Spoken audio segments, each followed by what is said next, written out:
So it's great to be here. This is my first post-dean talk. Wonderful to be back as a researcher. I really want to thank Eric Verhoeven for doing an amazing job organizing this conference. You are such a positive externality.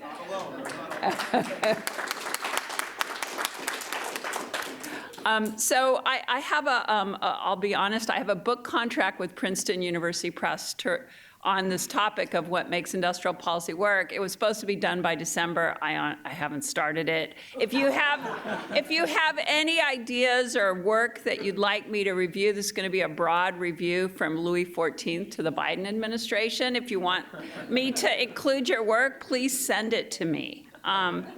So I thought I'd start with motivation for why this topic fascinates me so much.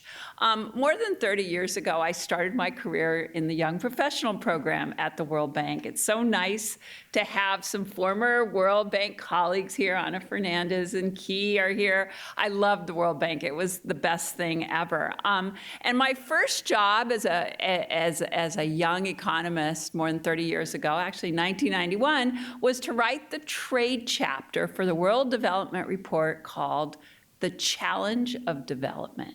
And the idea there was we were going to explain economic development to the world, and I was going to explain what the right trade policies are to the world. And I started my quest for what the right trade policies are by going around different parts of the bank, and I started with the economists who work on Asia.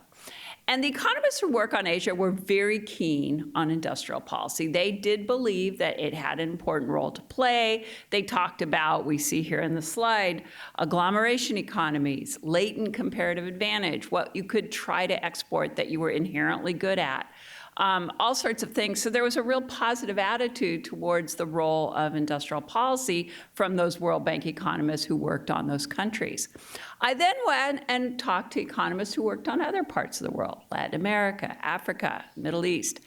Those economists had a very different conception, the same institution, of the role for industrial policy. They said, very bad idea. As world bankers, we should not be condoning industrial policy. Think about the rent seeking that will result. The institutions are too weak. Government's going to pick the wrong sector. So that was my first lesson as a world banker, that different parts of the same institution had completely different conceptions of what causes economic growth. And I had to somehow muddle my way through and figure out what the right answer was. One of the things I concluded then and still believe is that industrial policy will always be used by governments. And that's been the case from Louis XIV. Louis XIV used industrial policy in order to industrialize France, because France was behind Great Britain, all the way from Louis XIV to President Biden. So in light of this pervasiveness, I think of it a little bit like you can either teach your teenage daughter to engage in abstaining from you-know-what, or you can actually implement realistic measures to ensure that you don't end up a grandmother too soon. I said, we're all going to remember this, I can tell. Okay, so in light of this pervasiveness, I have focused my research not on whether to use IP, but how to use it effectively. And in case I don't get through my talk, this discussion is based on two papers. One I just wrote for a conference on industrial policy. They don't call it that. They call it steering structural change. There's all these euphemisms, right?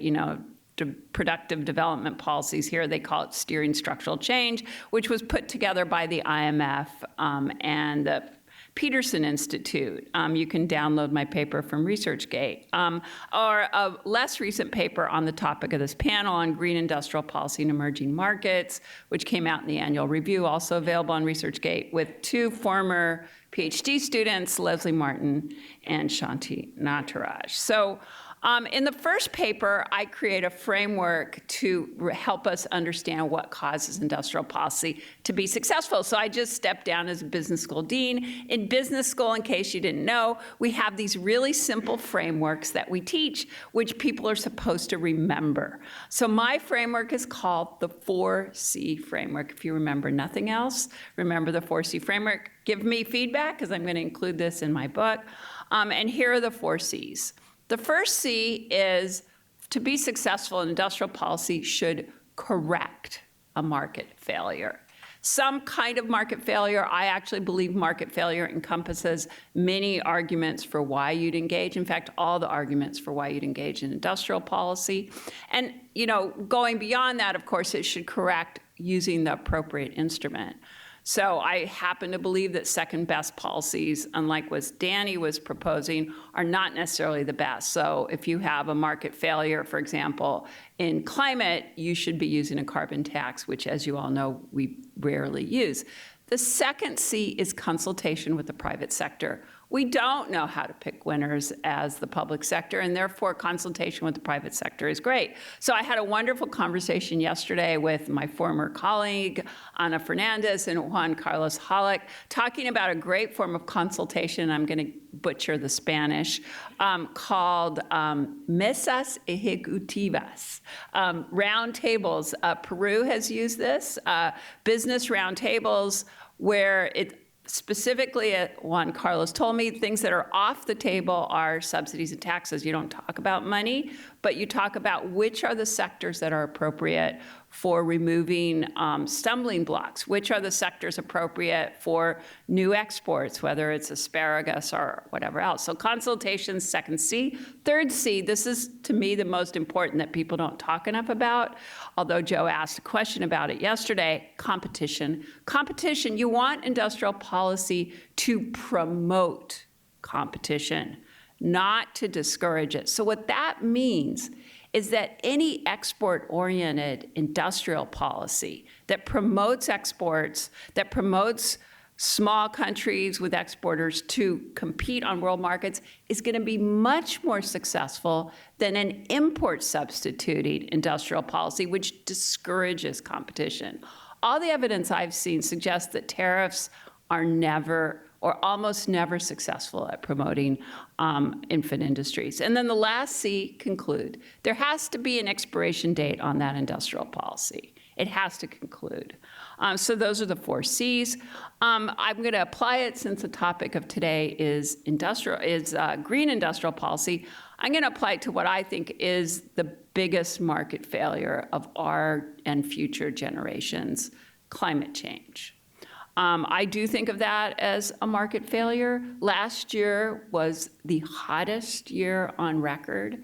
I devoted a lot of my deanship to ensuring that business schools and business students will play a major role in making that transformation. I see the business sector as moving faster than the government. So how does the IRA fare if we assess it along the dimensions of the 4 Cs? And the IRA really is an amazing, the Inflation Reduction Act, for those of you, who may have been sleeping over the last couple of years, the IRA is an amazing piece of legislation. I just joined the Council on Foreign Relations. Janet Yellen came and spoke a couple weeks ago, and she said, quote, "The IRA is the most important piece of climate legislation in history." Wow. So how does it fare along the 4C framework? Well, it definitely corrects a market failure. It promotes decarbonization, it supports investment, but it does fail to use the first best strategy, a carbon tax.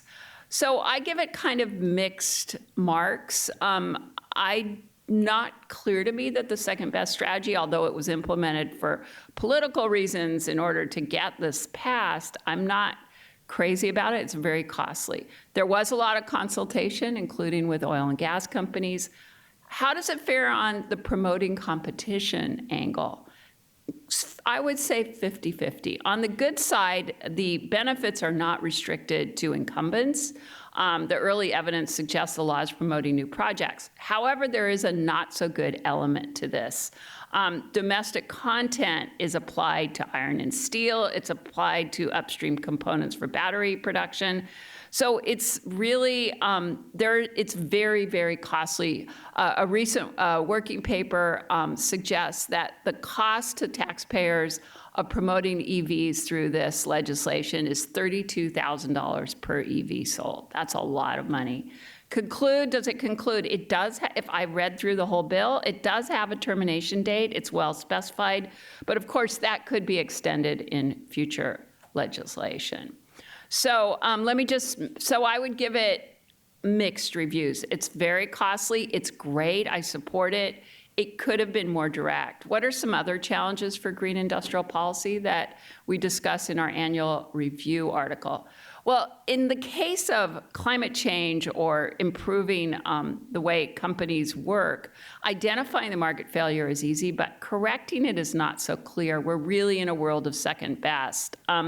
Yesterday, Danny was positive about this world of second best, but in 2014, he was a little less positive, and he said, well, the case for green IP is quote unquote strong in theory, ambiguous in practice. And we do see that in the somewhat less than direct instruments that are sometimes used. Again, competition is key, so I would really emphasize that third C. We can contrast China's export-oriented solar panel industry. We saw yesterday how incredibly successful that has been in promoting exports versus India's policy, which was very focused on, had a lot of domestic content restrictions, much less successful. When you have too many objectives, it really muddles the strength of the correction. So the focus on employment generation has complicated the IRA. Okay, I'm out of time. I want you to remember competition combined with industrial policy is key. So thank you so much.